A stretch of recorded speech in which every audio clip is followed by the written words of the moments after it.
I'm Paul Edwards, author of the Mourners Woods books, and first and foremost, a monster kid.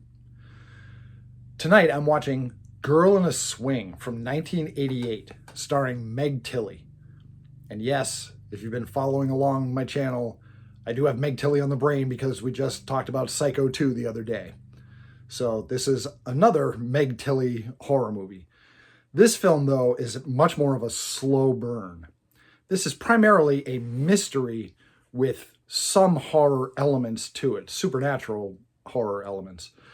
But to be honest, neither the mystery nor the supernatural horror even start until about halfway through the film. That's a slow burn for you. This is not the kind of ghost movie like Crimson Peak where you see ghosts within the first 5 minutes of footage. This is a movie that you have to commit to.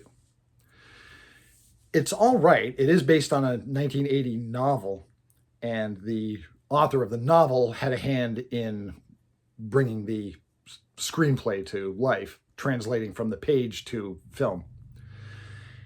And basically what this is the story of a British antiques dealer who is in Copenhagen on business, and he falls in love with a mysterious German woman who he meets through work, and they have a whirlwind courtship, and next thing you know, they're engaged to be married. Well, as you can predict, the fact that this is a whirlwind courtship is significant to the plot, much like it was in the Alfred Hitchcock film Suspicion.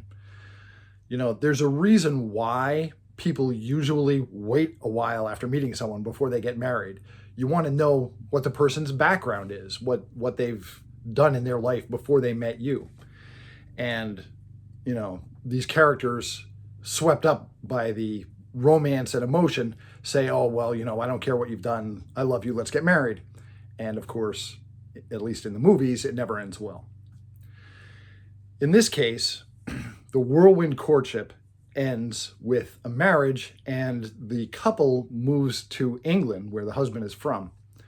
But soon after they arrive in England, spooky things start happening. There's a strange, eerie voice of a crying child that is heard from now and again, and nobody can figure out where it's coming from. And a toy, a stuffed animal toy, seemingly appears and disappears and freaks the wife out. The first time through, I did not solve the mystery until near the point in the story when they made it plain to us. But rewatching the movie now, you can see everything, you know, clear as day as it's progressing. Is this a good movie? Well, first of all, it's slow. You have to be prepared for that. And secondly, the ending is really not great. I won't spoil the ending, but don't expect a satisfactory conclusion. Don't expect a typical Hollywood ending where justice is served on the bad guys and the good guys are okay at the end. And, you know, there's a satisfactory tying up of loose ends. You're not going to get an ending like that. If anything, I would say this movie doesn't so much end as it stops. So I'm not crazy about that. I don't mind slow burn stories. I've written a couple of them myself, but you have to at least have some inducements in the early chapters to entice people to continue on, to assure them that, yes, this is going to get spookier as you go along. And there are several spooky scenes in this film, but spooky scenes don't make for a good movie. So I hesitate to recommend this one. I would say if you're a big fan of this kind of suspense story, it's worth checking out probably once, but it's never going to be anybody's favorite film.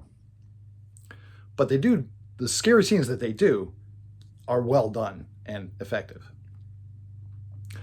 Listen, if you're a fan of classic monsters and vintage horror, check out my book series, the Mourners Woods books. I'm self-published on Amazon.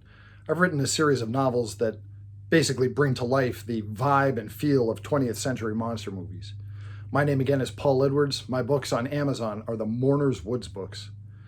Thanks for letting me talk to you about Girl in a Swing. I'll see you in Mourners Woods.